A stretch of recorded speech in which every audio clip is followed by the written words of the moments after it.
ஒரு ரைட்டரா இருந்து பாக்குறப்பதான் நம்ம வேற ஆள், எழுத்தாளர்ங்கிற ஒரு வேற ஆள் அப்படிங்கிற உணர்வு உங்களுக்கு ஏற்படும்.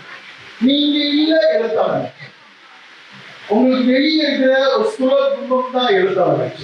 எழுத்தாளர் எழுதுறப்ப நீங்களும் அவரும் வேற வேற இருக்கு. நீங்க அணிகிற ஆடை, நீங்கள் உங்கள் மகனை நடத்துவது, நீங்கள் உங்கள் மனைவியை நடத்துவது, உங்க பேரு பின்னாடி ஜாதி போட்டுக்கிறது, இது எல்லாத்தையும் உங்க எழுத்தாளர் வெளியிருந்து பார்க்கலாம். இப்படின்னு எழுத்தாளரா இருக்கிறதுங்கிறது ஒரு ஃபிலிம் டைரக்டரா இருக்கிறதோட பெரிய பொருள். ஏன்னா அவங்க எழுதுறதான வரலாறு, இதெல்லாம் நம்ம பார்க்கிற வரலாறு என்பது ஒரு எழுத்தாளன் இந்த சமூகத்தில் எழுதி குடித்தவைத்தான் நம்ம வரலாறு. இன்னும் பெரியாரையும் அம்பேத்கரையும் பிடிச்சி தொங்கிட்டு இருக்கோம்னா அவர் எழுதி எழுத்துக்கள் தான். ஸோ ரைட்டிங் இஸ் நாட் சாதாரண விஷயமே கிடையாது. ஏன்னா நான் வந்து மகத்தான ரைட்டர்ஸை என் வாழ்நாள் முழுக்க பார்த்துருக்கேன், அவங்கள வியந்திருக்கேன். ஏன்னா இந்த உலகத்துல ரைட்டிங் தான் மிகப்பெரிய விஷயம். அந்த பதிவு மட்டும் இல்லை, அதை எப்படி எழுத வேண்டும் அப்படின்னு சொல்ற அந்த இடம்.